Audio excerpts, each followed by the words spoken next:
Hello, welcome back to Casey's Garage. It's been probably 6 months, a year maybe, since I've really done a video of anything. So we're going to getting back into that. I'm going to hear a dog barking in the background. On today's video, I'm going to show you one of the two sump pump systems between the two houses. The other one's not done yet, so you're not going to see that one yet. As far as how it all goes with the backup systems and all that. So with that being said, I'm assuming this is coming out right because I'm using a different smartphone. So here we have the two sump pumps. There's actually three in this house. The one is considered a trash pump. That's where the toilet is. I'm not going to show you that. Obviously this system's kind of old. So yeah, this one does two things. It runs this three things actually. It runs the dishwasher, yeah, okay, the washing machine, the drain for the sink, and it's also the backup to our groundwater. So right here is a channel, and then toward about 6 inches below this there's another divider that connects both together. So what ends up happening is this pump is the primary groundwater tank. This one's not.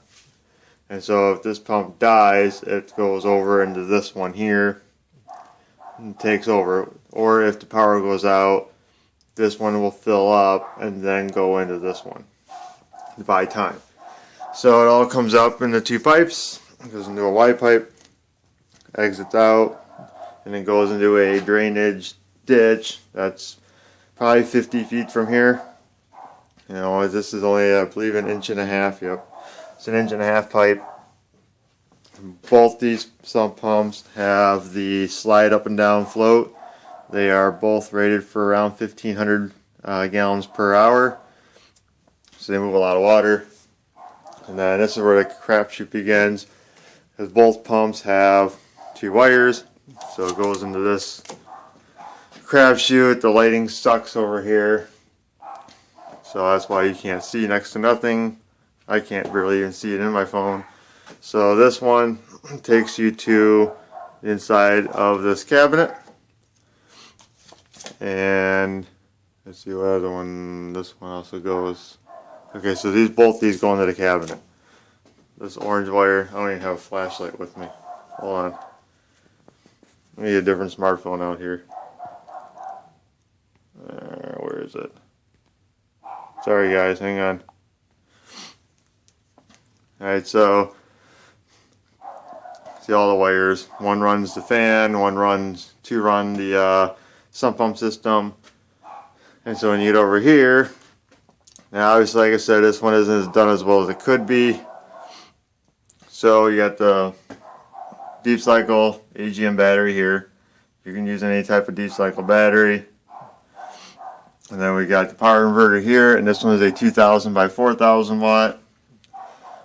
And then you got the disconnect switch right here, which basically says when the power goes out, it flips because it senses power is going out, and it takes the power from the inverter. Normally this is supposed to be on for this to work. It's actually off, but why it's off, I don't know. And you got the light on that says, hey, you know, power's on. And if this power level gauge right here were to go up, that's because the pump is pulling power. So obviously for that backup system to work, that needs to be on. I'm not sure what he's doing at the moment. Maybe he's doing some work to it, I don't know. And up here is a trickle charger. This is a 5 or 10 amp. Oh, let's see. It's been a minute for me. This one's a 5 amp.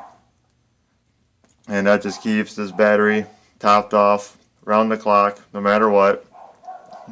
So what ends up happening, like I said, power goes out. The transfer switch right here triggers, pulls the power from the inverter. The inverter pulls the power from the battery, and then sends power back to the sump pump upon that it needs to turn on. And then once the power of the house turns back on, the switch flips off, and then everything shuts back off to normal state, and the trickle charger obviously would turn on with the house current being back on, and it would recharge up the battery, assuming it wants it. And with that light kind of dimming out and going big, basically states that that battery is fully charged. On the side of the cabinet, we have a voltmeter right here. I don't even think it's turned on at the moment. Let's see. Nope. I don't even know if it's wired to it. Nope. He took the wires off. What that was for, though, is if the cabinet was closed, you just walk over here real quick and say, hey, I got 12 volts. But, we use the cabinet for other things. Storage, boxes down there. So that's kind of the gist of this system. That's the way to, that's probably the better way to go about it as far as I'm concerned. Close this up and get into better lighting here. I think this is the better way to go. You're not using a lower, a lower pump that produces less volume out of the hole.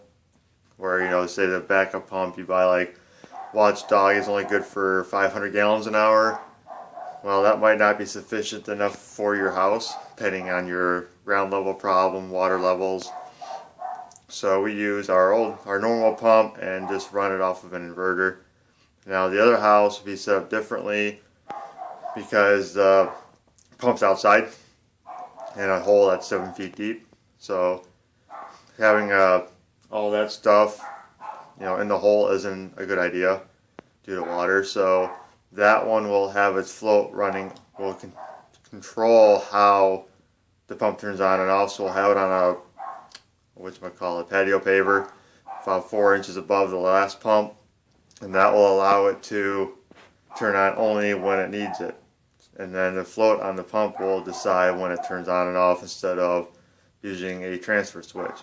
So that pump will be hooked to an inverter, which is directly hooked to the battery, and when the float flips up, that will turn the pump on. You will be using a transfer switch to decide if the power is off or on from the house. It'll just be primarily hooked back to backup power, and that'll be it. There will be no house power involved. Now, this system better? Well, yes and no. It is in one way because you don't have to rely on just the float of your pump malfunctioning, killing your battery, where this requires that switch to turn on and off. But if that switch don't work, then your pump don't work.